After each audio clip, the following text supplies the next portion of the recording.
Welcome to the Megyn Kelly Show, your home for open, honest, and provocative conversations.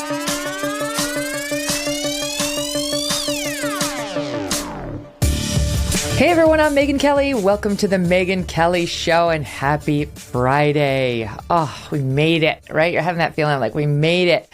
So happy to have with me today Dave Rubin, my pal and host of the Rubin Report. Dave, great to have you back. How are you?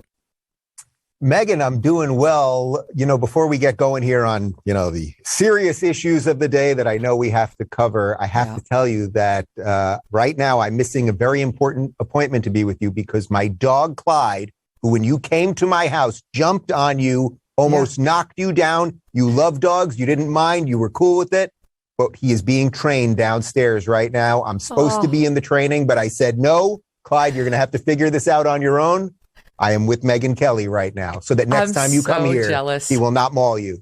Let me tell you something. I'm so jealous because I have Thunder. She's a good girl. She's going to be 3. And then she was so good. We said, wouldn't 2 be even better?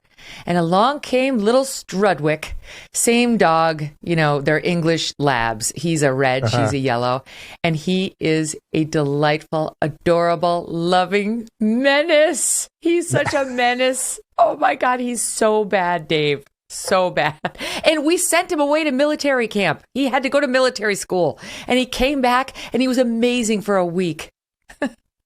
And then he lost it after a week? Totally lost it.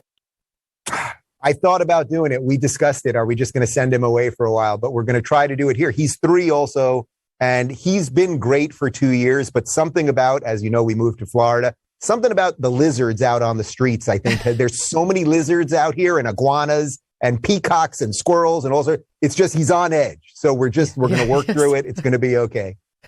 What do you do to make him not do that? I mean, my audience knows our dog trainer was like, you got to put the shock collar on. And I'm like, I can't shock my little. And then as soon as he went over to eat my other dog's crap, I was like, shock. We haven't done the shock collar, but we do have some treats that kind of take the edge off. I'm not going to say what's in the treats. This is a family friendly show, but they're doing the trick. Oh my God, we have to talk offline about those. I'm perfectly No, happy. they're totally legit. I got them at Petco. It's got like ashwagandha in it or something. It's fine. I want it right now. Well, in any event, let me tell you, my dog's lucky. He's so cute. Very lucky. He's so cute. Otherwise, I don't know what I'd be doing, getting no love from me. Every day he destroys something new. I mean, literally every day there's something new. It's like, and now he's taken out, I'll get off of this, but like my 3 kids will sit at the kitchen counter in the morning. It's the kind of counter where like they can have a stool that pulls up to it, like a kitchen island. And they'll sit there and they eat their eggs or whatever. The dog will literally jump up in between them. He won't even go to the left or the right of them, which would be the easiest way. Jump up on his hind legs, and he will grab their eggs on toast right off of their plates. It's the most rude thing. He's so rude. Megyn, dogs are animals. That's my main takeaway from the show today. Dogs are animals. Tell me if your guy, maybe you could slip that one in as if it were yours, since you're still on the pay clock and I'm not. I got nobody to call. Maybe you could just slip that one in like it's Clyde's issue and get back to me on what he says to do. Oh, yes. Clyde's been eating the kids' eggs off the table. Well, like, you don't have David's kids. He's been eating David's eggs. The other David. It's Dave and David. Yes. Okay. So I have a challenge for you to kick things off.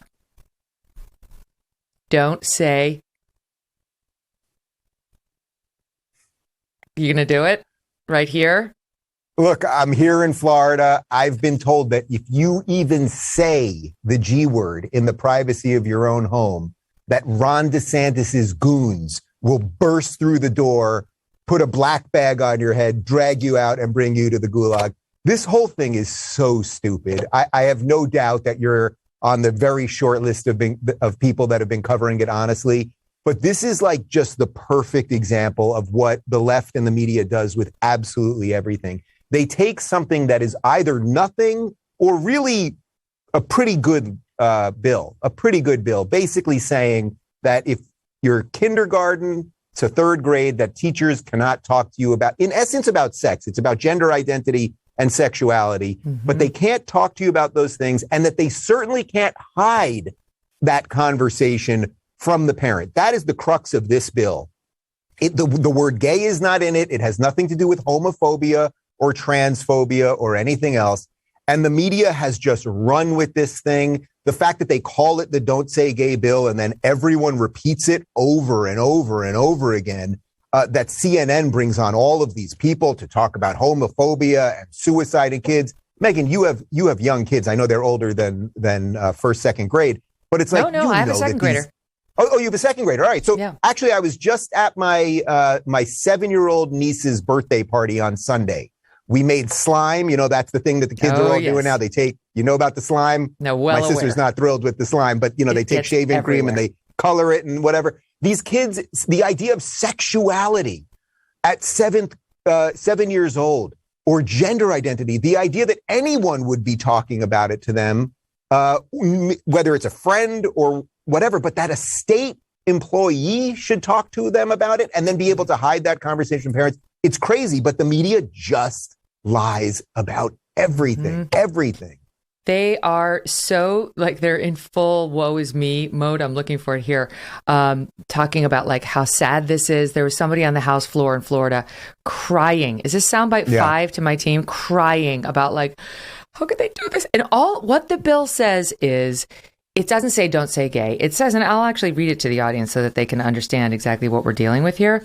It's not at all with, of course, what the media is saying. They say, among other things, not having to do with any of this, they say, we're prohibiting classroom discussion about sexual orientation or gender identity in certain grade levels. And then it goes on to clarify, classroom instruction by school personnel or third parties on sexual orientation or gender identity may not occur in kindergarten through grade 3 or in a manner that's not age appropriate or developmentally appropriate for students in accordance with state standards. So don't talk about sexual orientation or gender identity to K through third graders. And beyond that, make sure the discussion is age appropriate. Totally fine. The way it's been represented, yes, soundbite 5, did we confirm? Play the one where the person's crying. Oh, they're talking and not crying. Well, I guess we don't have the one. Well, let's take a listen to it. Number 5. Do we really think that teachers are engineering students to become gay? You can't teach gay. Because we oppose the bill, we're pedophiles? School boards are not, in fact, conspiring to turn children gay. Free state of Florida? Not if you're gay. Yeah, you're not free. And you just moved there. Why didn't they tell you that before you got there? This is bullshit. Bull crap. Megyn, I'm not swearing for Lent. Ooh, wow. Megyn Kelly is fired up on this Friday. Holy cow. It's hard not to swear, Dave. I know you're no longer an atheist because of Jordan Peterson. Have you crossed over to celebrating Lent to take it? Like, because I gave up swearing. I'm doing so poorly. You know what? In times such as these, you have to swear every now and again. Yes. I really think so, especially if you do what we do, where we're trying to combat nonsense all day long, right? Like, I'm really not trying, and I don't think you are either. I'm not trying to demand that people really believe or have the exact worldview that I have, but I'm trying to just debunk some of the nonsense so people can think clearly for themselves, which really is it's the intro of your show. I mean, think for yourself, right? Mm-hmm. And when we're doing that all day long, every now and again, you got to curse because these people are so insane. That guy there, that state senator Farmer is his last name. And you may have seen the tweet about this. He tweeted out, he had the gay, he had a sticker on his face, a tape on his face with the word gay on it. His beard. I was like, wow, he's really making a point with the duct tape on his face with a because that's not fun. Because I did it. We did it on. Oh, there you go. We did this on my show yesterday. I put that black duct tape on my face and ripped it off, and it's not fun. But anyway, his says gay. Does yours say gay? Mine said gay. I wrote gay myself. We got a silver Sharpie. I did it myself. But that guy, he tweets that out. It got something like 200 likes. I then invited him on the show, and I really mean it. I invited him on the show truly to say why you think this is so important, State Senator Farmer. It got something like 25,000 likes. Now, I'm not doing this to get into a Twitter war of likes, but it's like, dude, you saw my tweet. I said I'm a new Floridian. I would love to have you on the show so you can explain this to me because maybe I'm missing it. I didn't mention anything in my sexuality, which, by the way, is completely irrelevant to all of this. If anything, I think the average gay person should be more against this stuff than, say, the average straight person, because they're making us all look like really crazy radical lunatics. Yeah. And most of the gay people that I know are just like you, Megyn. They're decent people. They don't want kids indoctrinated. They just want to be treated equally. This has nothing to do with equal treatment. This is sort of psychotic state brainwashing. Or why would you want them to hide it? I mean, it's literally, they're telling you they want to be able to have these conversations, and that's bad enough. But then they're also saying, and we shouldn't have to tell the parents about it. Like, yeah, crazy. And Florida law actually has an exception, which I thought was good, for if you think that telling the parents that such a discussion took place would endanger the child. Basically, it allows for school districts to withhold such information from parents if a reasonably prudent person would determine that disclosure could lead to abuse, abandonment, or neglect. So, in other words, if a teacher knows you've got some lunatic parent at home who's like some crazy bigot, if that's out in the open and calling up the teacher to say, little Johnny came home and he told me at school he's gay, you don't want to set the child up for abuse. That I get. That just shows Florida legislatures are trying to find the right balance between parental rights and the well-being of the children. And this isn't about never teaching. It's about teaching when it's appropriate, at age-appropriate levels. But that's the key part of this. And the fact that the media is just not explaining that properly. Again, no kid, literally no kid. Megyn, I mean, tell me, in your years of being a parent, did your first grader ever come home and start talking about gender identity? This is not something that kids are thinking about. Now, if this was about 11th graders who, let's say, when I'm not that old, I'm 45, but when I was in 7th grade, we had health class, okay? Mm-hmm. And you started learning about some of this stuff. Now, maybe you knew about some of it because you had older siblings or your parents taught you at home or you had friends, whatever it might be. But in 7th grade, that's the way they used to do it. I went to New York public schools. But let's say by 11th grade, Florida was really banning any discussion of sexuality in a health class or something like that. Well, then there would be something to discuss. And we could have an honest discussion about what should be discussed in a public school, what shouldn't, and what should the privacy laws be, which is really what you're referring to there. Like, if there really potentially was a threat because of a really bad at-home situation, what is the responsibility of the teacher or the administrator, the school district, to protect that kid? We can have a discussion about that, but that has nothing to do with any of this. Yeah. I also went to public school in New York State, and we had the intro class to sexuality and health. They called it health in 5th grade. And then you had another one that was a little bit more advanced in 7th grade. And then 10th grade was, the whole kahuna. But it doesn't bear any resemblance to what they're teaching today on this stuff. I mean, they get in some of these classes actually enjoy promoting, quote, kink, and they get really specific. These teachers somehow think it's going to be beneficial to your 14-year-old for them to show sex toys at the front of the class and then pass them around. I'm so old, Dave, not to put you on the spot. In my 5th grade, which was 1980, they literally were passing around still the sanitary belt with the sanitary napkin for girls who were about to get their periods. Is there any woman out there old enough to remember? You've got to call me later because that's how old I was. I don't know. I don't know what the sanitary belt is, and I don't want to know what the sanitary belt is. They hadn't figured out adhesives, Dave. They hadn't figured out adhesives in 1980 that you would stick on your underwear. They wanted you to put like the napkin in your underwear and then hold it in place by some sort of a belt. I never did it. It's hard to be a woman. But really, it's like, joking aside for one second, imagine what it would be like for a 2nd grade teacher to sit down with a 7-year-old or maybe 8-year-old at that grade and say, I want to talk to you about gender identity.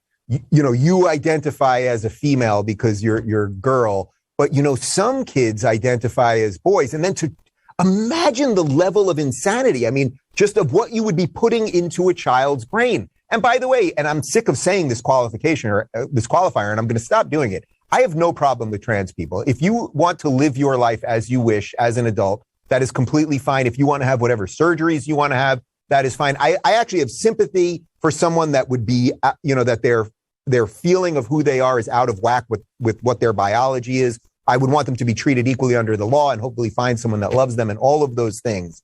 But this, again, has nothing to do with that. And really think about what it would be like for an adult, not even the parent, to be doing that at school. I mean, it's crazy. Well, and I'm going to say something controversial, but The thing is about being gay. Let me explain to you what it's like to be gay, Dave. Tell me, Megyn Kelly. It's not contagious. And like people who are worried, oh, if my son spends time with a gay boy, he's going to turn gay. No, that's not how it works. That's not how it works. Your sexuality is driven from within you. And my gay friends are like, I tried it. I tried kissing the girl at age 15. Nope, wasn't there. They knew. And while that's also true of many people in the trans community, we know from books like Abigail Schreier's Irreversible Damage that the trans thing has become a social contagion. And hers is based on, in part, the work of Brown University professor, former Lisa Littman, who's been really revolutionary in studying this. And so there is a social contagion factor to some instances of transgender, of being transgender. So I do think I can understand a parent being a little bit more uncomfortable with the discussion of the transgender thing. Is like, it's an option. It's out there. Some kids are there. It's like there for you. I don't know how they're going to talk about it to my 7-year-old, but I just see that one as a little bit more fraught than explain. Most kids when they're 7 or 8 have seen gay men or lesbian women, and they naturally are like, what's happening there? And you're like, oh, they're gay. Sometimes 2 men love each other. Sometimes 2 women love each other, and you move on. I want to be in control of those discussions, but I really want to be in control of the ones that might implant a seed that could grow into something in my child. Well, that's the key point, right? The planting of the seed. So, for example, I mentioned my 7-year-old niece's birthday party that we went to on Sunday. And actually then David, my husband, yes, my husband is gay, was then the special person at her class this week. They had special Even though you're in Florida. Yeah, and I'm in Florida, and guess what? He was allowed to go there. But Eden, who's beautiful and wonderful and curious and smart and all the great things about a young child, she knows that we're both her uncles. She comes to our house and she has sleepovers and hangs out with us, and we swim and do all the stuff that you do, and we take her to the zoo. It's never once come up like something about us being different or something like that. And it's not because we're hiding it from her, but she's 7 years old. And maybe there's some inkling of, these are 2 guys that live together or something like that. But when the moment comes, and we've discussed it with my sister and my brother-in-law, when the moment comes, or if she brings it up, if she ever said to the 2 of us, so you guys live together or you have 1 bedroom or whatever it might be, it's like, then we can honestly have that discussion with her. But I don't know that I would do it without referring to my sister first. And that's my own sister. And I'm related, obviously, to my niece. So again, handing this all to the state, especially when the state has shown it's so negligent regarding everything else, regarding critical race theory and all the other woke stuff. It's really, really dangerous. And it's and by the way, abusive. The only reason Florida's doing this is because of that. This isn't that DeSantis was just like, oh, let's do this out of nowhere. It's only because they keep encroaching on everything that we used to think was just sane. Let me tell you, for those who haven't heard it, what happened to my 3rd grader. He's now in 6th grade. But this began our journey out of our old school, which is literally one of the top 3 schools in the country. And he was thriving there. He was in 3rd grade, and we went to parent-teacher night, and one of the other dads at parent-teacher night raised his hands and said to the teacher, and it was the science teacher who was 9 months pregnant at the time, why did my son come home and ask me if it's true he can take a pill to prevent puberty, and then when he turns 18, he can have an operation to chop off his penis if he decides he wants to be a girl? Who told him that? And who thought that was an appropriate discussion for 3rd grade? And we were expecting this woman to say, boys chat, it's an all boys school, I don't know. And she was like, we told him that. It happened in class. We discussed that as part of our 3-week education program on trans people. And we were like, what? There was no permission slip. We didn't know it was going to happen. Apparently they had slipped something into like a mass email, which was not revealing of what actually would happen. They were showing videos. Of course, it had, trans people, guys dressed in tutus with a heavy makeup, and the boys were confused. A lot of them had never heard anything about this. Right? My child had, but a lot of these boys had never even heard the term trans, and it wasn't her business to introduce them to that concept and to talk to them about chopping off penises. That happened in our school. And if that teacher had tried that stuff down in Florida after this law, she wouldn't have been allowed. The parents actually would have been able to sue if she had done that without disclosing. And they did it in my school without disclosing. And the boys were confused. They were so confused, Dave, that they had to implement a system where the boys would hold up their hands like in a fist, and they would make you hold up one finger, 2, 3, 4, 5, depending on how confused you were, because they were all so confused about what was happening. It was all the tropes that we've been trying to get rid of around the gay community and just gender roles forever. Like, do you like purple? You might be a girl. What? That's not true at all. That liking purple or pink or even a dress doesn't mean anything about your sexuality. So all of it was misinformation. It was confusing to the boys. It was not sanctioned by the parents, and we couldn't yell at the lady because she was 9 months pregnant. The whole thing was so frustrating. And for the first time in this school's 400-year history, they actually had to apologize to the parents. There was such an outrage in this liberal New York City community that when 86% for Joe Biden, even those parents were outraged, and the school had to apologize. That's what Ron DeSantis is trying to stop. Yeah. And Megyn, I remember when you took your kids out of school, and I remember when you left New York City and the whole thing. Those are not easy things to do, right? It's like, you're doing pretty well. You have a great family and all that stuff and resources.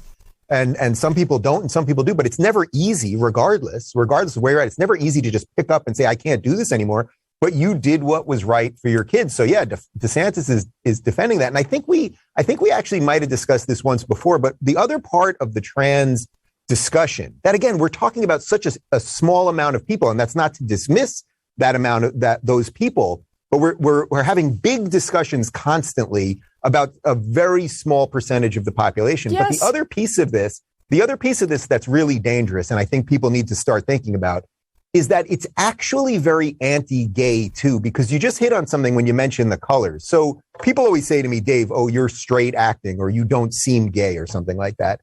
And it's like, I have been married to a man for 8 years. We've been together for 12 years. Like, I assure you I'm gay. Now, do I still like Star Wars and Marvel movies and basketball? I do, but I happen to be gay, and that's just one piece of me. So when I was a kid, let's say 4th grade or whatever, I was playing with G.I. Joes and Transformers and whatever else. So the teacher may have thought that I was not gay, and I don't think I was thinking about it when I was in 4th grade anyway.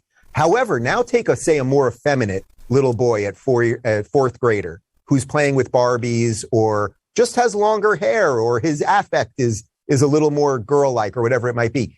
The teacher would be inclined to push him towards becoming trans and becoming a girl. That's how warped the system is. It's so true. They're actually, in a bizarre sense, this is very anti-gay, because that 4-year-old who's maybe more effeminate is probably just going to grow up to be a gay guy and big damn deal. But instead, they're going to push him to something that's completely out of whack with his biology. And, if you do, and this is exactly what Abigail's book is about that you referenced earlier, Irreversible Damage, once you do these massive changes to your body, it doesn't mean that you're happier the next day.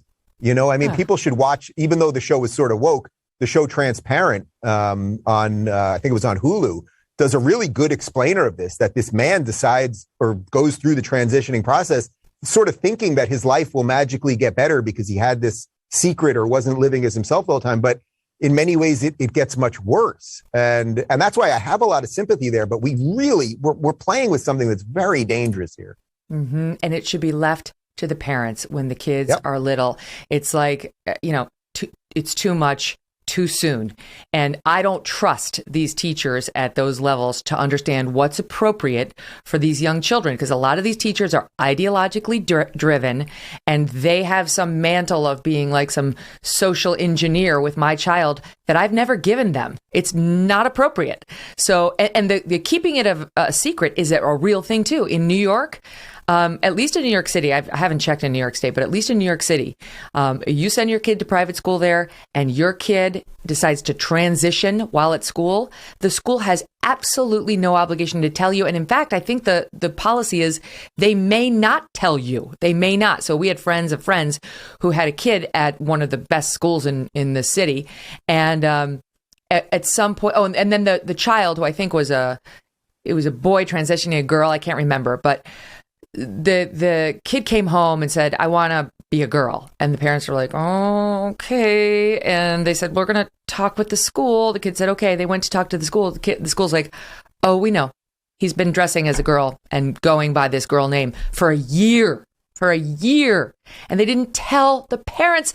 And they literally believe here and in LA, and I quote, this is from the LA school district, that the parents' rights stop at the schoolhouse door. Megyn, my only sort of belief at this point related to all this is these people are not going to stop. I think we really do have to understand that. They are not going to stop. There is no bottom to this pit. They are going to keep going. This is a cult. Wokeness has become a cult, and you have to give the devil his due. They have wrought such destruction on all of the things that so many generations fought to keep us free and keep individual rights and logic and reason in place, to build the institutions to protect those things.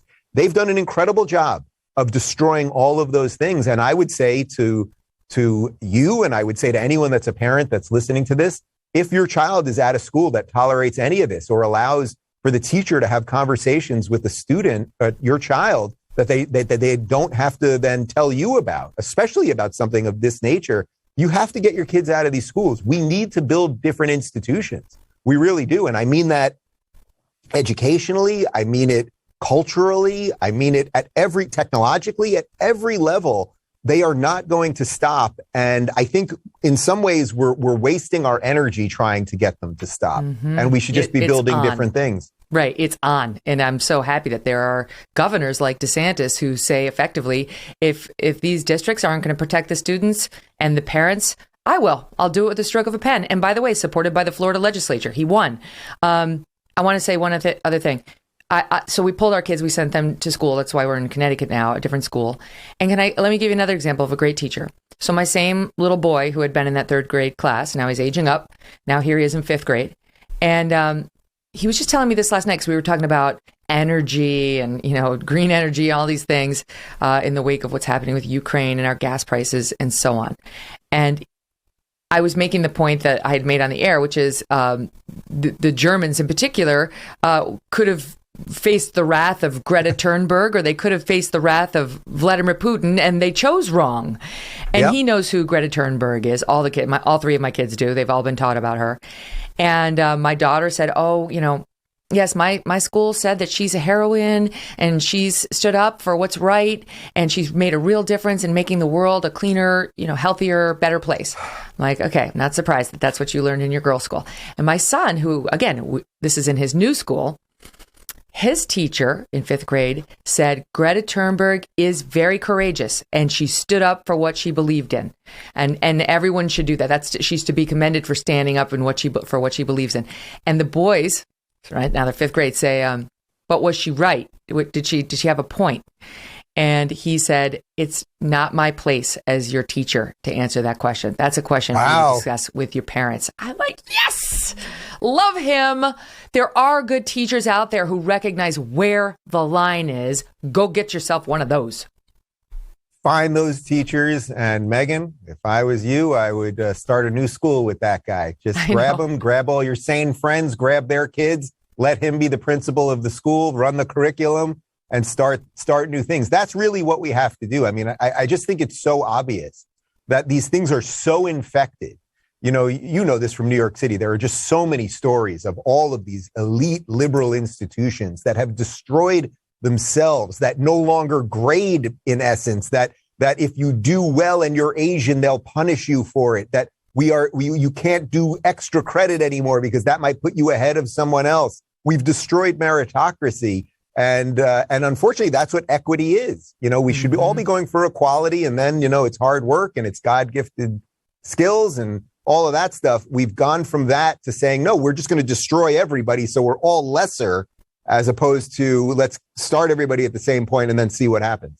People are getting it. They know what's what. They're not believing these spinners who in response just try to tell us this is all about bigotry and hatred for gays, or believe this demonstration. This is soundbite 4 from the Florida Senate Democrats who think they made a point doing the following.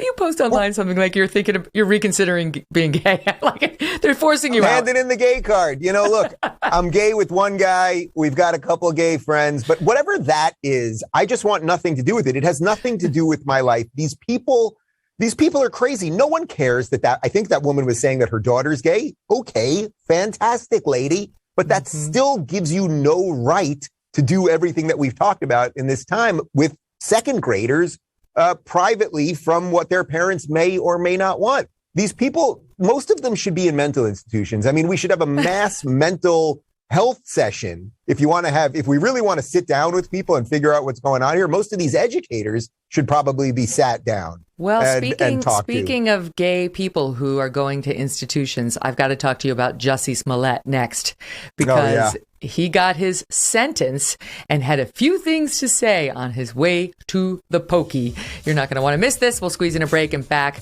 with the one and only Dave Rubin in just 2 minutes. Black Rifle Coffee Company is a veteran-owned coffee company serving premium coffee to people who love America. I drank mine this morning out of a Black Rifle mug, which I love. They developed their explosive roast profiles with the same mission focus they learned as military members, serving this great country. And they're committed to supporting veterans, law enforcement, and first responders. With every purchase you make, they give back. Black Rifle Coffee imports high-quality coffee beans from Colombia and Brazil and roasts them 5 days a week at their facilities in Manchester, Tennessee and Salt Lake City, Utah. The best way to enjoy their freedom-filled coffee is with Black Rifle Coffee Club. I'm a member. You should be too. When you join the club, you get one of the mugs. You get a few of them, actually, and they're all good. Your chosen brew is roasted, packaged, and shipped free to your door on your schedule. Not only do you save a trip to the store, but you also receive special discounted pricing on roasts. And you gain access to exclusive products, member-only content, partner discounts, and more. Black Rifle Coffee delivers fresh roasted coffee from around the world to your doorstep. Buy it at blackriflecoffee.com and use the code MK at checkout for 20% off your purchase and your first coffee club order. Okay, so Jussie Smollett, he's going to jail. And this is the right result. He deserves to go to jail. He lied about his fake race crime, hate crime hoax, and he got caught. Boy, oh boy, did he get caught. He had a full trial, and he was found guilty. Okay, so now he gets sentenced to 30 months of felony probation, which includes 5 months in jail. In addition, he has to pay restitution of more than $120,000 and a $25,000 fine as well for making false reports. None of that money matters. He's got a lot of dough to him. But 5 months in prison, that means something to him, and the remaining months of probation does it as well. And here is what he had to say in court yesterday in Chicago. I am not suicidal. I am innocent, and I am not suicidal. If I did this, then it means that I stuck my fist in the fears of Black Americans in this country for over 400 years and the fears of the LGBTQ community. Your Honor, I respect you and I respect the jury, but I did not do this, and I am not suicidal. And if anything happens to me when I go in there, I did not do it to myself, and you must all know that. I respect you, Your Honor. I respect your decision. Jail time. I am not suicidal. I am not suicidal. Stop laughing about Black. I am not suicidal, and I am innocent. I could have said that I was guilty a long time ago. I'm okay, Epstein. I mean, who does he think? It's like, are you at the center of some worldwide conspiracy where you have tapes on all these powerful people? And there's like, what is it? What? It's all about him and his weird narcissism to the very last moment of freedom. In full disclosure, I'm not fully aware of the catalog of all of his acting work, but I am sure that was the best performance of his life, because that's what that was. That was nothing other than a performance. I mean, that was a script that he had been going through in his head that he just rolled out. He was ready to roll it out, and he rolled it out. First off, he did do it. He did do it. There's no shadow of a doubt. He did do it. He faked a hate crime. And in many ways, even though, you know, it's 150 days in jail and some of the other stuff, whatever it is, but like that seems like, okay, we can argue it's too little, too much, whatever. If you think of the cultural damage that this guy did to this nation, think of all of the politicians. We showed the clip this morning on my show, Kamala Harris's tweet when it happened about, you know, it's proof of systemic racism and AOC. Wait, I have it here. Let me read it so people know what you're saying. Yeah, let's jump to that. You want to jump to that? January 2019. At Jussie Smollett is one of the kindest, most gentle human beings I know. I'm praying for his quick recovery. This was an attempted modern-day lynching. No one should have to fear for their life because of their sexuality or color of their skin. We must confront this hate. Can't wait until she walks that back and sets the record straight with America and apologizes for jumping on a bogus allegation that was obviously problematic from the start. But no, she won't be doing that. No, of course. And by the way, AOC won't, Pelosi won't, the rest of them. They use it when they think it's valuable to them. And then when it always gets debunked as a hoax, which it always does, then they go silent because the media run cover for them. So, this was the biggest story in America for weeks when it looked like a lynching. But now, do you think, and I get there's other things going on in the world, this war, whatever. But of course, this is going to fly under the radar. But to your bigger point at the beginning there about, I'm not suicidal. Like, who does he think he is? Look, I don't want the guy to kill himself. I think what he did was horrific. I wouldn't want anyone to kill themselves. But I'm pretty sure he's telling us he's going to kill himself because now wants to be the ultimate martyr now. No, it's not. You said it. Epstein, there were reasons that people might want Epstein dead, right? Like there was evidence that there were people that he knew and things that he knew and probably other documents that he had access to if he had ever gotten out or whatever. There's no reason to think that anyone wants to kill this guy. No. So he's telling you this is the ultimate part I can play to instigate the further racial war that I brought to America. Look, the judge said to him yesterday, and listen, this is somebody who sat there the whole trial, looked at him, Judge James Lynn, spoke for more than 30 minutes before announcing that sentence and said, you, Jussie Smollett, you wrote the script. You picked the actors for the hoax. Your premeditation for this entire thing was an aggravating factor in the case. That's why you're getting jail time. And said, and I quote, there's a side of you that has this arrogance and selfishness and narcissism that's just disgraceful. You're not a victim of a racial hate crime. You're not a victim of a homophobic hate crime. You're just a charlatan pretending to be a victim of a hate crime. And that is shameful. And I agree with that too, right? The brother of Jussie Smollett, Jojo, came out and said, he spoke about his arrogance. He doesn't know the struggles my brother's encountering. We don't care. I couldn't care less what struggles he's encountering. You're going to prison because you did lie. You broke the law. You actually involved a lot of the Chicago PD's time, took up a lot of their time when they could have been solving murders and real crimes out on the streets of Chicago. That's what that black chief of police was saying in his very fiery speech when he announced that this was a made up hoax. And so I don't feel sorry for him at all. Megyn, we've all done things that we're not proud of in life. We've all made mistakes. We've all acted dishonestly. We've all done things, right? And it's your job as a human to try to do those things less and live the best, honest, forthright life that you can. But I'm obviously not sitting here as a perfect human. I know you aren't either. Everyone does these things. Now, but what you get within that, in the adventure of your life, I think, is you get these brief moments where you can set some of the stuff right. And he could have had one of those moments yesterday. It's not the worst thing in the world, 150 days in jail, okay? Especially after knowing what he did and the strife that it caused in this country. He could have, upon hearing that verdict, instead of doing what he did, which is exacerbate the situation, make it about him now more, and it seems like he's going to do even worse things in jail, he could have had a moment and said, knowing that the whole world's looking at him, and said, I got caught up in something. We live in this oddly racialized society, and I've experienced racism in my life, and I did something that I should not have done. I did something that was illegal and immoral, that mixed up so many people, that led to some of the riots and all of these things.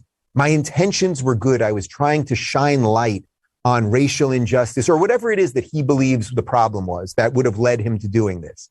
Someone who I think is a millionaire, who has all the benefits in the world, right? He could have had a moment where he would have done that and then sort of set back some of the craziness that we're always fighting. But instead, he decided to set that craziness forward. And that's where we are. And then adding insult to injury, Kim Foxx, the so-called DA out there, the Cook County prosecutor, who's just been a nightmare from the start. She's another George Soros-backed DA who doesn't want to prosecute crime, including his. The only reason he was tried and convicted in a court is because they appointed a special prosecutor, because they recognized how outraged the cop community was and the community writ large when it turned out this was an obvious hoax. And Kim Foxx doesn't want to prosecute anybody. So she got bigfooted by Dan Webb, same guy who put my friend Rod Blagojevich in jail. He's my new friend. He came on a couple Fridays ago. He was great. So anyway, she comes out. She has to offer a statement, all right, to the Chicago Sun-Times. And she says, on Thursday, the damaging, costly, and disingenuous criminal prosecution of Jussie Smollett came to an end. As the Cook County State's attorney, it pains me deeply to say that in this case, our justice system failed. Given the reputational price Smollett paid, the $10,000 bond we held, and the fact that he'd never been accused of a violent crime, we decided not to pursue a criminal conviction further. That should have been the end of the story. Then she goes on to say, okay, my administration's vacated over 177 wrongful convictions, 87 of those in the last 3 years. Rather than working collaboratively to stem the rising crime or free the wrongly convicted, a small group of people hijacked the judicial system here to enact what is best described as mob justice. And here it is. Sadly, these tactics have become common. Black women, elected prosecutors around the country, have faced the same mob mentality. So it's all about her, Dave. It's about race, and it's about her being big-footed because of her race, not because she's a DA who won't prosecute crime. Megyn, remember in the previous segment when I said that we have to give the devil his due and you have to be impressed by the damage that these people have created? The wokesters have created a cult-like belief that victimhood is everything. So not only is Jussie Smollett a victim of his own doing, but still pretending to be a victim now, but now you've got the prosecutor, pretending that she's the victim. Everyone pretends that they're the victim because they put that at the height of the hierarchy of what's important. And if you can somehow perceive yourself to be a victim, then you are a victim. But, these Soros-backed DAs that are all over the place, this is not a conspiracy, by the way. I'm sure Media Matters is watching your show as they watch mine every day, and they want to get us on every little thing that we say. It is not a conspiracy theory. We know that George Soros puts tons of money towards these crazy left-wing DAs who end up in San Francisco. George Gascon in San Francisco, what did he do? He destroyed San Francisco. And then what happens in the world of left-wing California politics? You become the DA of LA, and then you destroy LA. And now San Francisco's got this guy, Chesa Boudin, who's even worse than him. And then it happens in Chicago and Seattle and all these other places. They make everything worse. And then you're not going to believe who has to come in and fix these cities. It's those scary, mean conservatives, sort of like in New York City back in the late 80s when progressive hero David Dinkins destroyed the city. And I remember, even though I grew up in Long Island, I remember going to visit my grandparents who lived in New York City. And it was disgusting. And I literally remember once walking through Times Square and my mom putting her hand over my eyes because she didn't want me to see all the sex shops and the homeless and the whole thing. And then who had to fix it? This guy came in named Rudy Giuliani, and they said he was mean and he hated black people and all the stuff. And then what did he do? He gave New York City basically a 25-year incredible run that then Bloomberg pretty much worked with and continued. Yeah. And then what happened? It came crashing down by Bill de Blasio, another lefty, I would argue socialist. So it's just a game that we see over and over. Lefty socialist pothead who is sitting back in Gracie Mansion toking up a doobie instead of worrying about the overflowing garbage cans, the homeless problem, the crime problem, and the fact that New York, which was once a thriving metropolis known internationally for its great restaurants and its mom and pop stores and its amazing bakeries, got reduced to one big Starbucks, CVS, and Citibank because of his policies. And you can walk through exactly how he did it, but he did it. Now, speaking of LA, can we just talk about something out there? Do you believe, so in New York, finally they got rid of the mask mandate in the schools. And our lunatic governor, who nobody voted for, Kathy Hochul, finally was forced to do that. But K through 5 still has to have it on. Little kids, under 5, they still have to wear the masks. It's insane. They're the least at risk from COVID, but they refuse to unmask the littles. Oh, and by the way, there was one school in New York that tried to do an end around the new no mask policy, saying, if your teacher says she's more comfortable with having the class in masks, we expect you to accede to her. No. F the teacher. No. Does that count? That doesn't. F is not. That's like, it's a placeholder. Could have taken up with the Lord. I really love the fact that you're struggling with this cursing thing too, because it's become a running joke on my show. Because as I said earlier, it's like, what else do we have left with these people? What other words are there than F these people? I can't even say the phrase that I call Kathy on my show. I'm not even going to degrade your show to the point, because I don't call her by her last name anymore. I call her something else, but I'll text it to you when we're done here. You raise a good point. Why am I, at a time like this, am I getting rid of my favorite vices? Well, anyway, so let's go fly cross country to LA. And that school district has basically, the latest reporting is that they're not taking it off until the end of the year. All the kids are going to have to remain masked until the end of the year. And it's explicitly because of the teachers' unions. They say we're not ready. We're not. Dave.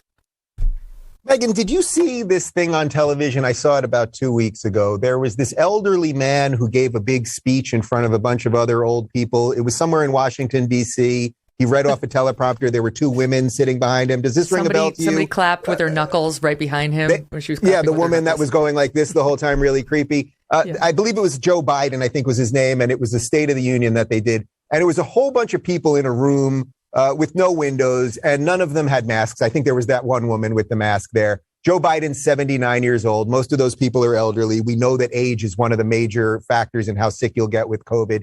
These people are liars at every level. They have lied to us about everything. I don't know how to describe it any other way than that. There is no science, zero science, that says that kids should be in masks at this point. Actually, the Surgeon General here in Florida, as you know, I fled LA. I'm an LA refugee who now lives in the free state of Florida. The Surgeon General who we have here, who's absolutely fantastic, he's been basically reading reports during press conferences showing that there is no science. So Fauci, who suddenly has disappeared over the last 2 weeks, he would go on Meet the Press and all the shows, and he would never refer to data. He would always say, well, we need the numbers to be low enough.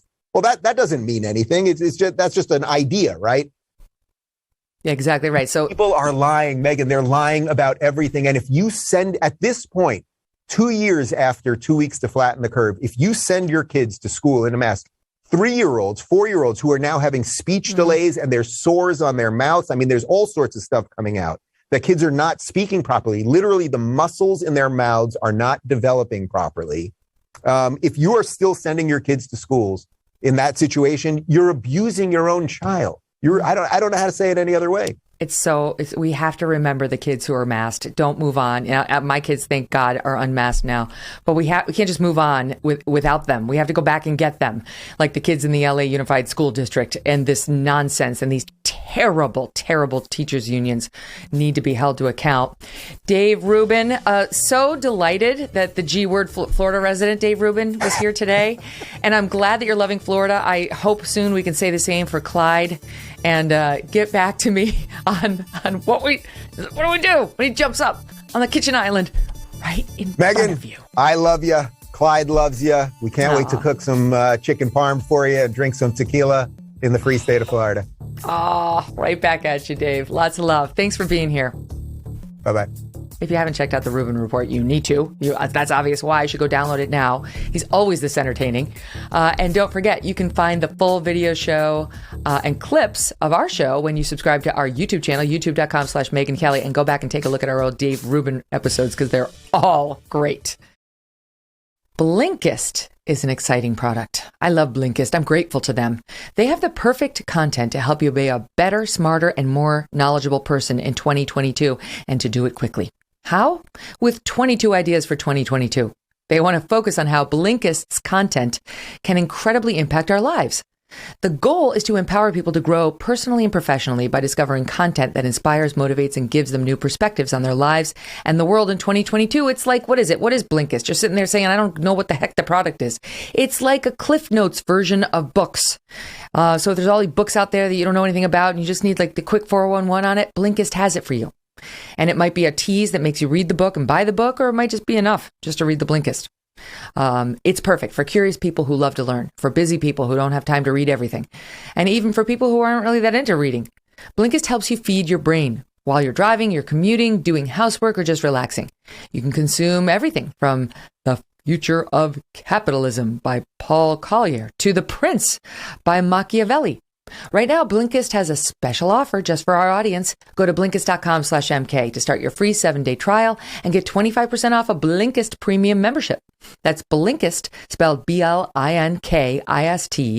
Blinkist.com/MK for 25% off and a 7-day free trial. Blinkist.com/MK.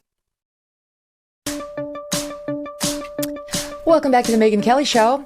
Thanks to the Durham investigation into the Trump-Russia probe, this is a guy who's trying to figure out how everyone got it so wrong. We now know that President Trump was, in fact, spied on. Investigative reporter and longtime media fellow at Stanford's Hoover Institution, Paul Sperry, has been doing great, in-depth, fearless reporting on this topic, shedding light on the shady, and I do mean shady, cast of characters involved. And he's here with me now. Paul, thank you so much for being here. All right, so you're going to help us walk through it in the little baby terms, because this is so confusing. So let me explain how I want to do it. To remind our audience, you got John Durham. He's probing, how did Russiagate happen? How did this lie get made up about a sitting president and distract the nation for over 2 years straight? And he indicted, among others, this guy, Michael Sussman, a lawyer who he says lied to the FBI and didn't disclose that he was in there trying to push negative information on Trump to the FBI, like, hey, you should investigate this. And how about this? He lied by not disclosing that he was actually a lawyer for the Clinton campaign, which would have been relevant. Now, most reports say that the FBI actually already knew that, but that doesn't excuse a lie. And so Sussman, who has denied that he's lied, is facing some legal hot water. Okay? So in the course of that piece of Durham's case, he files a motion. There's some sort of conflict of interest going on with the lawyers. It's irrelevant, I think, for now. And in his latest motion, Durham says, let me tell you another little story about Michael Sussman and some people he hired that were inappropriately using data that they had legal access to the data because they were running White House servers and other servers that Trump was using, but they did not have the legal right to be plumbing those servers for data related to Trump and then making it somewhat public, using it against him. And that is what Durham is alleging this guy, Michael Sussman, who worked for the Clinton campaign, used unidentified tech executive to do. Who is tech executive? What tech executive had access to servers that Donald Trump, the candidate, was using, that Donald Trump, the president, was using, and then went to the FBI with data trying to make Trump look bad? Who is tech executive? Okay, enter Paul Sperry. Now, he's going to tell you the name of the tech executive.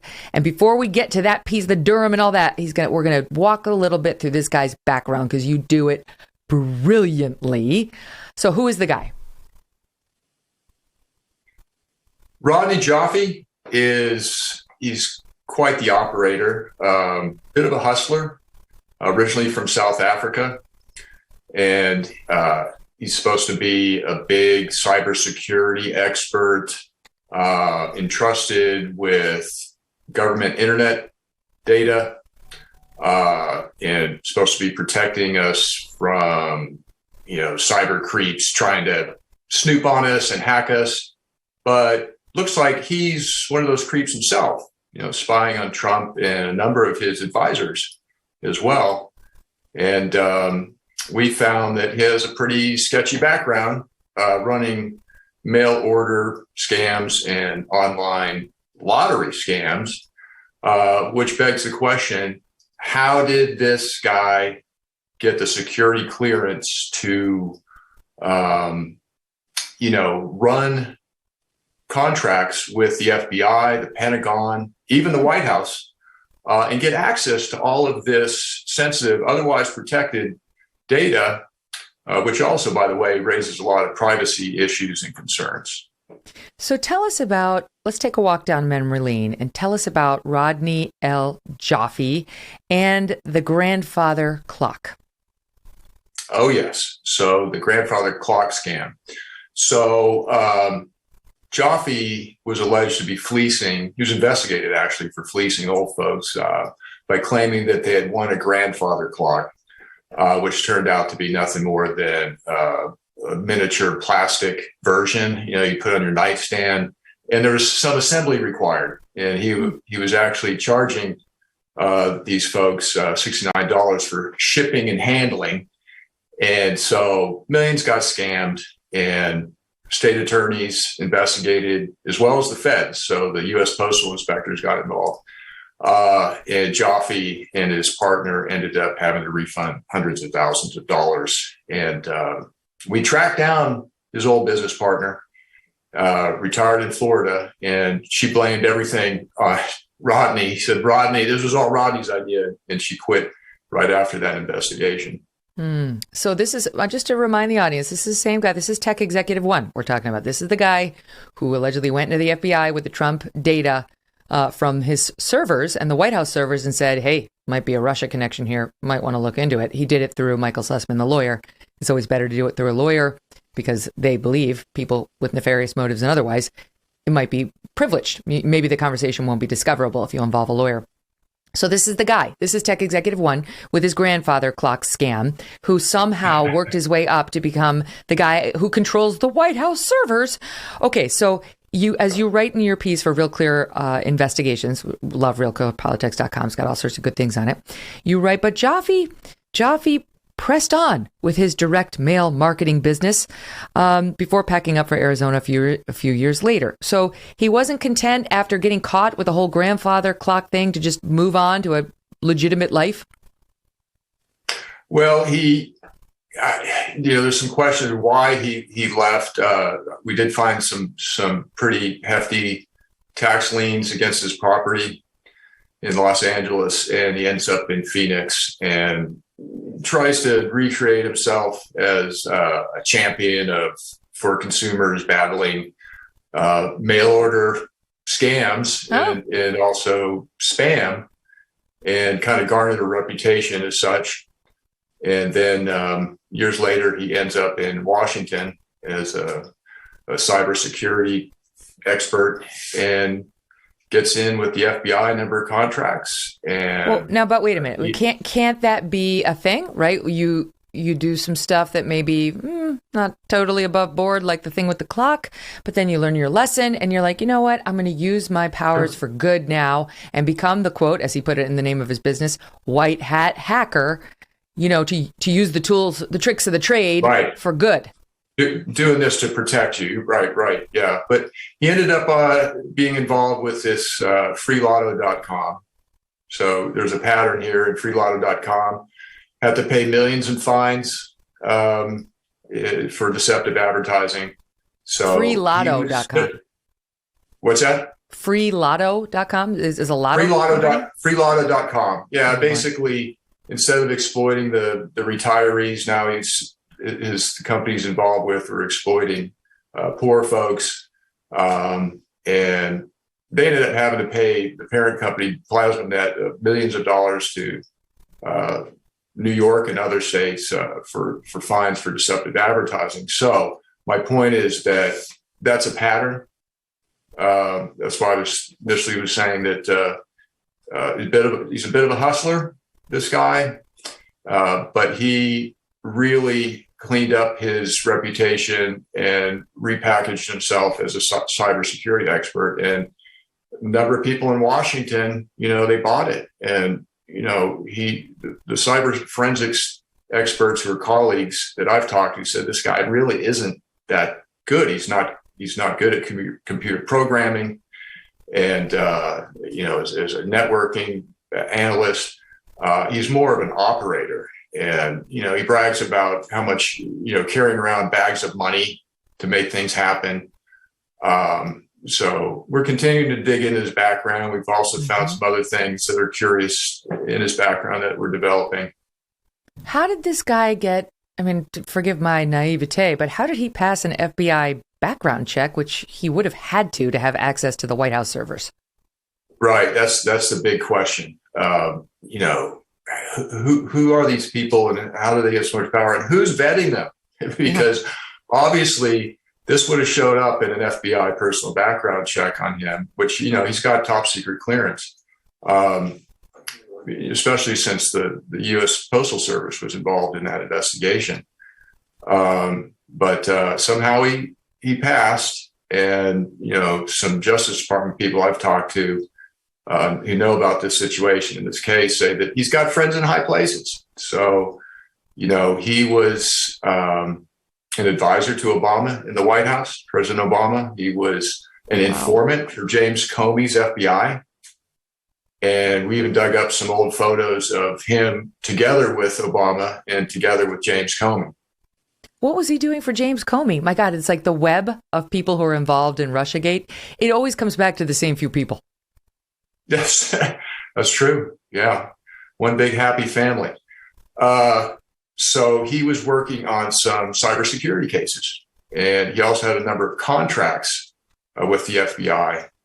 And those contracts involved monitoring government computers for breaches, and also the Justice Department and the Pentagon. And of course, we know about the White House Executive Office of the President. Oh, and by the way, let me back up. You were talking about things he was spying on in Trump. Another, not just Trump Towers and the Executive Office of the President, he was also looking in the transition offices for the president-elect back then. But he was also looking at traffic involved with the internet servers connected to Trump's apartment building in Central Park West. All right, we're going to get to that piece of it because that's, of course, what the audience is most interested in. Like, what did he do to Trump, if anything, and how does it play in? But his background to me is fascinating. Nobody bothered to look. If somebody had done this to Joe Biden, all of the media would be exposing the weird clock thing and the free lotto, and he's still on the board, I guess, of that company. And we'd be questioning why was such a character involved in this and what exactly did he do? But no, this story has been buried since it broke. It's been totally buried. Like the mainstream media pushed back so hard on it. No one spied on anyone. Grow up, you losers. There's no there. And the media got scared and shied away. I mean, basically everybody stopped covering it, but we're not going to stop covering it. So now the media is, they're running a lot of interference on the story so that it can't be covered. And a lot of obfuscation and going with what they're fed by the defense attorneys for Joffe and Sussman and others, instead of doing independent reporting and research. And the reason for that is primarily because there's Pulitzers on the line here. If this thing, if the Russiagate hoax is unraveled, and Durham's hitting a lot of pay dirt here, and that is happening. And it's completely unraveled. You have to go back and look at some of these Pulitzers, the New York Times and the Washington Post won. So, I mean, they were complicit in the scandal. And so they have a lot invested here to prevent the public from knowing about this, these indictments and everything that Durham is covering. So this guy continues climbing the ranks in Washington, buddying up with President Obama, with James Comey. And then when he ultimately gets this role, overseeing the servers, and then he winds up in hot water thanks to Durham. Well, he's not named and he's not indicted. It's this guy Sussman. Again, it's in the context of the case against Sussman that his name came up. Those around him circle the wagons, Paul, and they say, this is not a political guy. This isn't some Hillary operative tech executive one, meaning Joffe. And you lay it out in your piece very clearly. Indeed, he is. He's made it pretty clear where his loyalties were. That's right. I mean, Durham uncovered an email in 2016 where Joffe was telling a colleague, listen, I was promised a top job, cybersecurity job, in a Hillary Clinton administration. So he had a vested interest in, smearing Trump. Mm-hmm. And the crew that he had hired, not hired, but he had enlisted and recruited to help with Sussman and the Hillary campaign, go data mine all this information, all these DNS logs on Trump.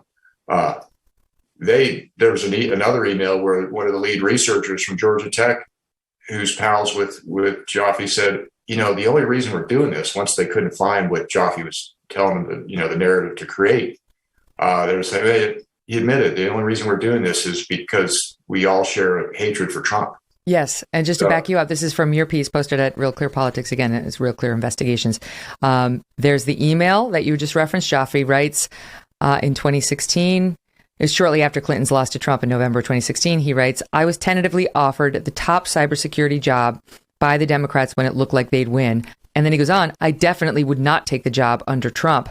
And then to your point, those who were helping Joffe, his lead researcher, Manos Antonakakis, of the Georgia Institute of Technology, revealed in one email obtained by Durham, you write, that, quote, the only thing that drives us is that we just don't like Trump. So let's get to what they did, that became the subject of this motion Sussman filed. Again, these people are not indicted. Sussman's the one who's indicted so far. Joffe's not, and this guy, Antonakakis, is not. Who knows where the investigation goes, but he's certainly looking at all these people to figure out what they did. So although Joffe has pleaded the fifth. He was subpoenaed, and he's pleaded the fifth to protect himself from self-incrimination. To be fair, you're right, he's not been charged at this point. But so what did they do? Walk us through it, Paul. Like what? Because there was a lot of, Trump's like, it's worse than Watergate what they did to us, and then the media, they were like, this is bullshit. Once again, I can't ring in my dirty mouth. I gave up swearing for Lent, Paul. The media is like, this is a lie. There was no spying. I saw, I think it was Tom Winter on MSNBC on Morning Joe one day, who I like, and I respect Tom, but he was saying he didn't steal anything. He basically was like a doorman standing at the door who had access to certain things, and then maybe just kind of passed on that same access to somebody else coming through the door. I'm like, what? He said it better than that in his defense. But they really ran cover for what actually happened, saying, he had total access, he had rightful access to the data. That may be true. So did Edward Snowden, sort of, right? But like what you then do with the data matters. You take it from there. Okay, so Joffe, even though he's near the top of this conspiracy that Durham is investigating, which is Clinton campaign operatives were spying on Trump's internet traffic to try and make it look, and then data mining it, trying to make it look, cherry picking data, trying to make it look, creating this narrative that he was secretly communicating with the Kremlin and Russia, which Durham is completely debunked in his speaking indictments. But Joffe wasn't the guy actually doing the hands-on mining. He held the key to the data through his contracts with his internet startup companies, and also through Newstar, who was a big Beltway bandit with huge contracts with the government in Washington. And then he recruited and enlisted these Georgia Tech contractors, computer contractors, who were vying for a very lucrative Pentagon contract worth millions of dollars at the time. So they also had fiduciary interest in helping the Clinton campaign, not just their own personal political biases. And so they actually were tasked by Joffe to go through the holdings of DNS logs. This is domain name system records. Basically, put it simply, this is the pinging back and forth between your phone, your cell phones, and your computers, and servers, including servers that are transmitting emails. And so they were going in there and looking through the holdings of that Joffe had access to. And then eventually Georgia Tech researchers landed that contract and with the Pentagon. This is the research arm of the Pentagon that they're working for. And now they've got their own access, their own access to these holdings. But back then in 2016, that's what they were doing. And they were also tasked with looking, there was a 5-page dossier that Fusion GPS put together for Joffe and his crew. And Joffe, in turn, gave that to his crew and said, hey, also scour the internet data for dirt on these guys. And I'm told that these guys, and the document is called Trump's Associates List. And so that list included George Papadopoulos, Lieutenant General Flynn, Paul Manafort, and Carter Page, and also Steve Bannon. Of course. Okay, so they weren't just spying on Trump. They were looking in this data, which is pretty sensitive. Some of it is public, a lot of it is non-public, and you're talking about millions of records. And these are the gatekeepers of the internet, these guys. They're not just geeks. They have political agendas and access to crime. And that's scary because who else are they spying on? Mm-hmm. They're looking at millions of records that are generated, you and I right now, and they are looking at them daily, and they have access that other people don't have to because of these government contractors. Oh. And no one's vetting them. And that's scary because I think Durham has stumbled into a potentially even bigger scandal here. And that is privacy rights violations, on a massive scale. And I've talked to a number of their colleagues who weren't part of this operation, this confidential project, as Sussman billed it as for Hillary. And they're pissed. They want those Georgia Tech guys, Joffe, of course, their contracts to be canceled. Of course. They haven't been? No, they're still working on those contracts. And, they still have access to all that data on all of us. Oh, that's unbelievable. And they exploited it for political purposes. And a lot of people I talked to in the FBI, former FBI and justice prosecutors see that as a potential crime. But, beyond that, this raises a number of privacy issues because these guys I talked to said, look, these guys were trusted with this data, and these were clear privacy violations. They should not be anywhere near these contracts anymore. It's unbelievable that this guy is pleading the fifth, and yet he still, as you put it, has the keys that, he is perfectly willing to hand out, from what we learned from Durham, to those keys to anyone, that he's still in charge. He still has all the access. And maybe Georgia Tech does too? He's no longer at New Star. So a couple of weeks before the Durham indictment was unsealed, he left or was forced out at New Star. By the way, New Star, Durham's also looking at New Star, and has already subpoenaed thousands of documents from New Star. Mm-hmm. And this is pretty interesting. This is kind of buried in my story. And I encourage your viewers and listeners to go to RealClearInvestigations.com and read the full article. It's all the details are in there laid out. Well, but Durham, in one of his indictments, actually said that Sussman and Perkins Coie, this is the lawyer for Hillary's campaign, billed New Star itself for the confidential project, and that's the Alpha Bank business that they were working on to try and frame Trump. Why? So New Star's leadership knew about this project. It wasn't just Joffe. So just to reiterate that, so Hillary Clinton's campaign lawyers billed New Star, the company that was operating the servers, for an opposition research project for the Hillary campaign. Yeah. And he's got a document. She's got billing records showing that. And this is another part of the story, which is huge, is follow the money trail. And Durham's investigators are doing that. And by the way, he just hired, this is last month, he just hired another prosecutor. And she has a background as a trial attorney prosecuting fraud and money laundering cases, which is very interesting. Well, because what they seem to be saying, correct me if I'm wrong, you've been following this way more closely. What Joffe seems to be saying is that A, he did nothing criminal, but B, given the hack of the Democratic National Committee that had happened not too long before this, it was actually his job. This is what we've heard, from his surrogates, to monitor communications and make sure there was no red flag suggesting a hack or an inappropriate Russian presence. And that's what he and his team were allegedly worried about.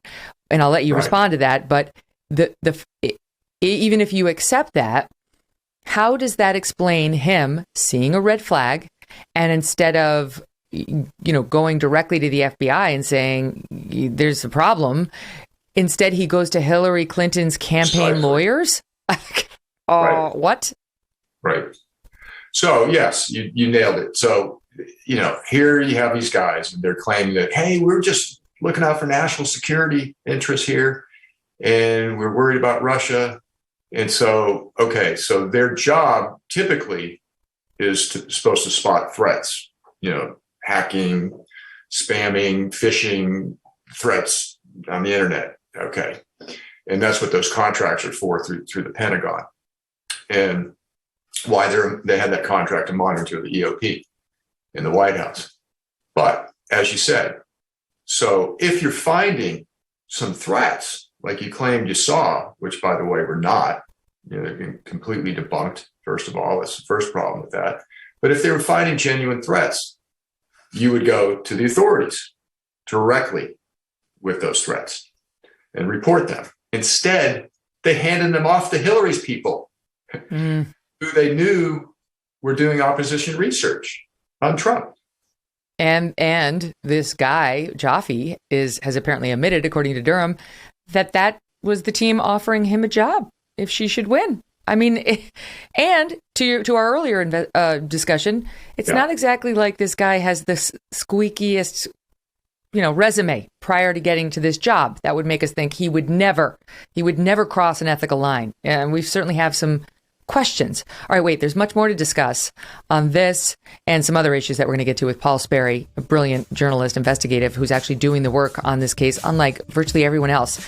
Again, he's with RealClearInvestigations.com. You can find his piece there. Let me get the actual title for you because it's so good. It's entitled "The Checkered Past of the FBI Cyber Contractor Who Spied on Trump."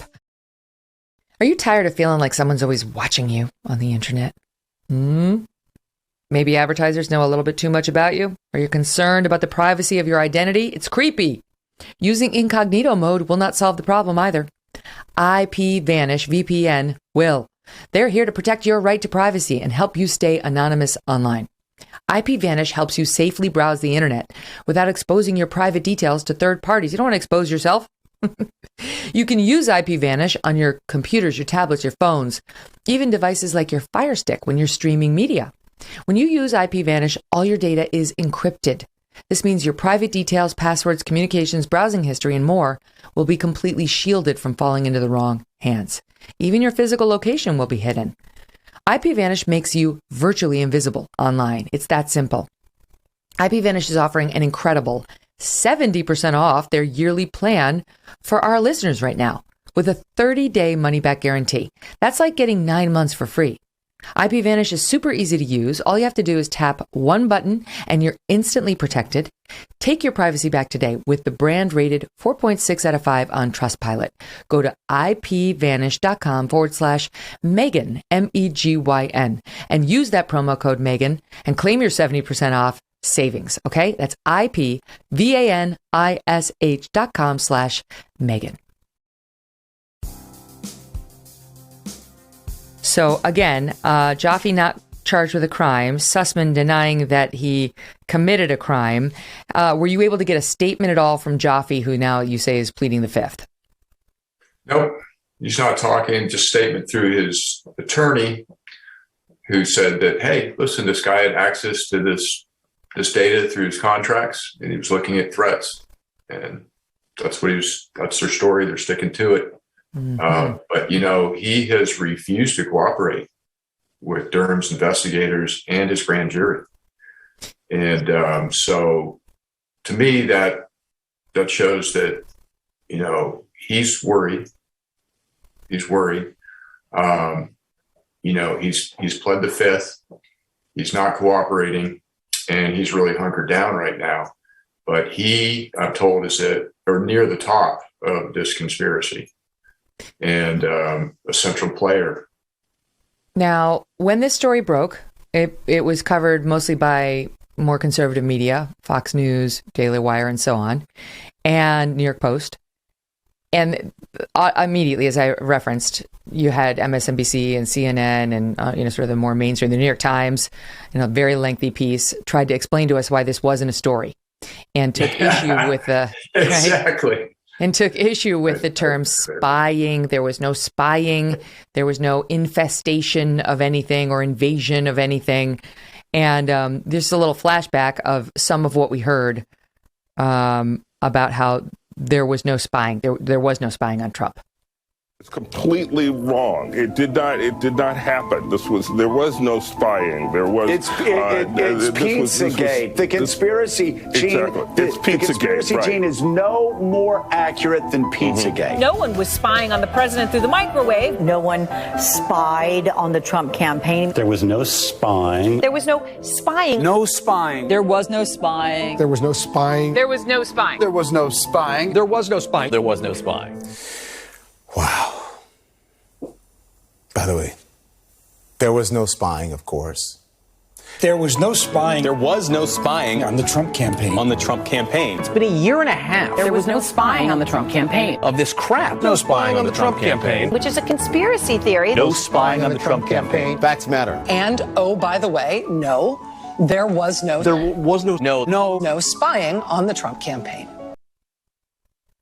Yeah, all right, so you get the picture. That was actually before I think this report dropped, but we heard similar stuff right after too, saying no spying and the media's gotten this all wrong and there's no there. Your reaction to it?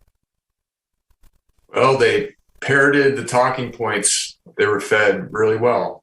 I guarantee none of those talking heads have read any of the filings. Definitely didn't read the 30-odd page original speaking indictment, which is complex for anybody. You're talking about all this cyber forensics and DNS logs and everything.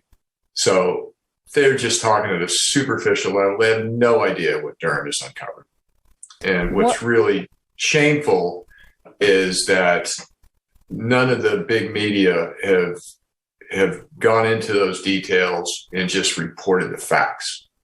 They've just dismissed things at a superficial level without getting down and doing the spade work and finding out exactly what Durham is uncovering. And what by do you the make way, of Paul? Yeah, sorry, go ahead. He's interviewed, dozens of witnesses, and you're talking about tens of thousands of pages of documents, text messages, emails, billing records that he's been able to subpoena with his grand jury. By the way, he's got two grand juries up and running, one in D.C. and another in Virginia in a different case involving the dossier, the primary source of the dossier, Danchenko. So this is a very elaborate, intricate, complex investigation that he's doing. And for political reasons, obviously, the talking heads just trying to dismiss it. And New York Times and Washington Post, you put that really well, that they're not reporting on it. They're just trying to say why it's not a story to shoot it down. And again, they're trying to, Russiagate was their big, their Pulitzer prizes. And they are loath to have that all unraveled. Mm-hmm. And that is exactly what's been happening. It started with the Horowitz report. Actually, Mueller, who just found a big nothing burger in terms of the conspiracy, the Trump-Russia conspiracy. And then Horowitz took it another level and discredited the dossier. And now Durham is finding even more pay dirt to refute all that. And his final report is going to be, boil the oceans if Biden's attorney general doesn't deep six it. Wow. Really? I mean, Why? Because so far it's what you hear is it's a yawn. It's like so far they've got somebody related to the dossier, and then they got that's a lawyer who lying to the FBI is always the thing they get you on when they can't get you on anything real, right? So I've heard even smart people I respect say things like that about the Durham investigation so far. So why are you saying it's going to be a boil the oceans moment? I've never heard that term. I like it. Well, Mueller didn't come up with any big hits. All of his prosecutions were for process crimes, essentially. But what Durham is up against is statute of limitations. 5-year federal statute of limitations. I'm told he's building a conspiracy case. Remains to be seen. I have skepticism about that. But if he is building a conspiracy case, he's not affected by the statute of limitations. And, aside from what other indictments he comes up with, potentially, the final report's going to be devastating to the whole Russiagate narrative. And it's imperative that the American people see it, understand it, without it being redacted and blacked out. And it's up to Attorney General Garland whether or not he's going to do that and let the public see that report. He has to. If he does, it'll be. If he doesn't, Durham probably won't have the report out before the November election. And Republicans are expected to win back control of the committees, investigative committees, and the gavels for the hearings and subpoena power. So if it's pushed past that, it has a really good chance of seeing the light of day and being forced through the media cover-up, break through hearings and subpoenaing Durham to testify. If, they try to, deep six the report, it can come out. Republicans can push it out there after November, or actually after January when they get control, especially in the House, maybe the Senate. So, what does the time frame look like that Durham's under? Because these grand juries have limited time frames that they can sit. Everyone is complaining. That's why I think, large part, Fox News backed off the story until recently, is because they felt like he was dragging his feet and there's going to be a whole lot of nothing. But his reputation for being, methodical, fastidious to a fault, and moving at a glacial pace. Plus, to be fair to him, he was hampered and hamstrung by COVID restrictions in DC, which were off the charts, what they were doing in DC for COVID restrictions. So he couldn't impanel his grand jury for hearings. FBI agents couldn't do face-to-face investigations. And so I think we'll see this thing speed up here as they remove some of these COVID restrictions going forward. What I want to just, on the subject of the media covering it up and downplaying it, here's an example. This is from the New York Times in a piece by Charlie Savage that got a lot of response. The headline was, "Court filing started a furor in right-wing outlets, but their narrative is off track." And they try to excuse, what Joffe did and so on. But let me read you this line from his piece. He says, upon close inspection, these narratives being pushed are often based on a misleading presentation of the facts or outright misinformation. They also tend to involve dense and obscure issues. So dissecting them requires asking readers to expend significant mental energy and time, raising the question of whether news outlets should even cover such claims. What? Wait. Yeah. Why? Why does that? Do you write for a bunch of dumbasses? Because my audience can understand this just fine. Dumb people. Sorry. Go ahead, Paul. Crazy. That's a classic line. It should telegraph to everybody the bias that's going on in the New York Times and covering this story. It's the too complex to cover excuse. It's just never been heard of in the history of journalism. Journalist's job is to take complex information and distill it down into its simplest terms so the readers can understand it. And I mean, that's her job. So he's basically saying, "Oh, we're committing malpractice here, and we're not going to tell you what's going on with this case." I had to work too hard. I would have helped you, but we're going to it was have to too work hard too for hard, me. and you're going to have to work too hard to figure it out, even though it's our job to help you understand it.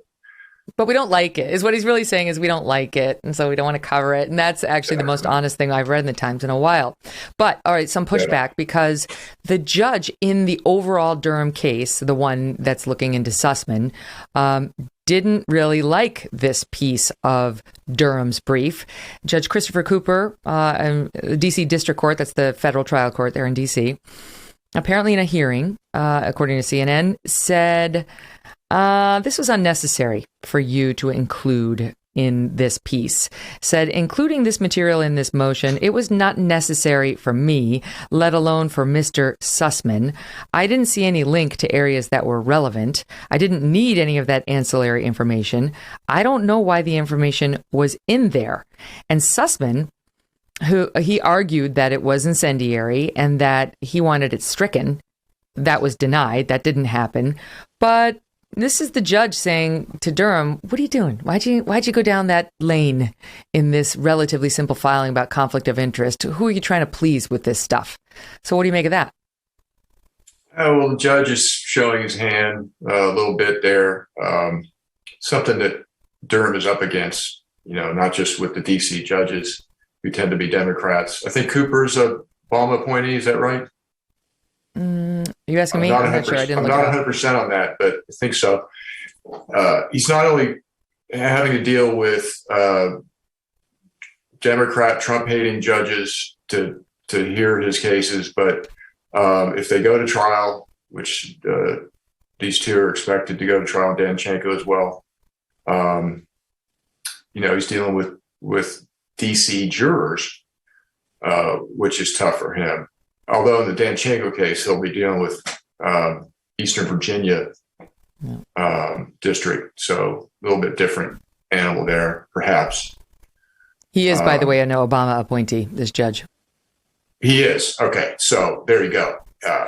So he's gonna have a rough time, just like he had a rough time with the judge you heard, the Kevin Kleinsmith, the senior FBI lawyer who was indicted.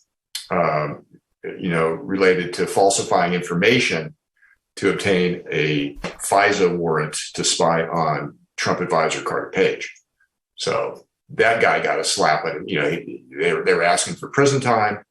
The judge, who's a real Democrat activist from a long, his family is a bunch of Democrat activists. And Boasberg, I think was his name, Judge Boasberg, gave the guy a slap on the wrist. Okay. And I investigated. Let's zoom out there.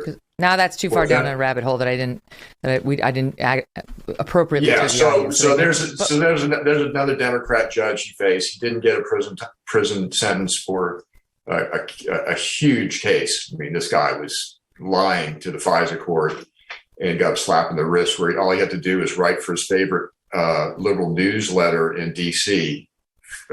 For it to satisfy his voluntary time under probation.